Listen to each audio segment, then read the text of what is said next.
అష్టమి, దుర్గాష్టమి, కాళాష్టమి అని చెప్పుకుంటాం. అనగా అష్టమి రోజున ఫ్యాక్టరీలు, కర్మాగారాలు, వాహనాలు, ఇళ్లకు, వ్యాపార సంస్థలకు మనము ఆయుధ పూజ చేసి ఒక గుమ్మడికాయను నిమ్మకాయను చెదింపచేయడము, పెరగన్నాన్ని నైవేద్యంగా పెట్టుకోవడం వలన అమ్మవారి యొక్క ఆశీస్సులు పుష్కలంగా ఉంటాయని చెప్పి గమనించగలగాలి. అలాగనే 12వ తారీఖున విజయదశమి పండగ కనుక విజయం కలిగించడం కోసం మనమందరం కూడా ప్రతి సంవత్సరం ఏదో ఒక కార్యక్రమాన్ని దిగ్విజయం పరుచుకోవాలి అనుకుంటున్న వారందరూ కూడా ఆ రోజు అమ్మవారికి పూజ చేసుకొని నమస్కారం చేసుకొని పనులు ప్రారంభించడం వలన జయహో విజయోహో అనేటువంటి శక్తి మనందరికీ కలుగుతుందని చెప్పి గమనించాలి.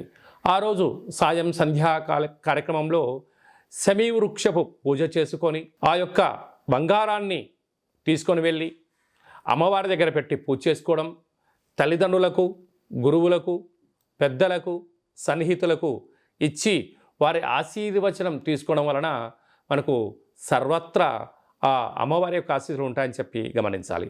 అప్పుడు ఈ మంత్రాన్ని ఉచ్చరింపచేయాలి. ఒక తెల్లటి పేపర్ పైన ఎరుపు పెన్ను చేత కానీ పసుపు రంగు పెన్నుతో కానీ ఈ యొక్క మంత్రాన్ని ఉచ్చరింపచేసి ఆ వృక్షదేవత దగ్గర పెట్టి నమస్కారం చేసుకొని రావాలి.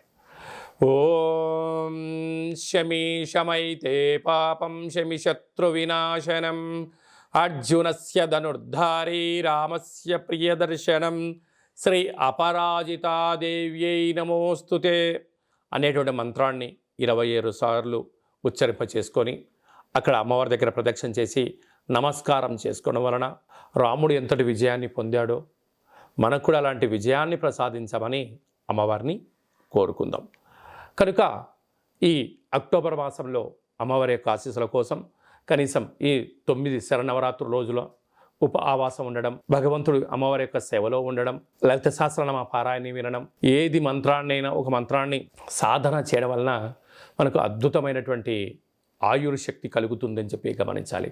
అలాగనే ఈ యొక్క ఆశ్వీజ మాసంలో ఈ యొక్క దుర్గాష్టమి అంటే ఆ అష్టమి రోజున కాళభైరవ స్వామి యొక్క స్మరణ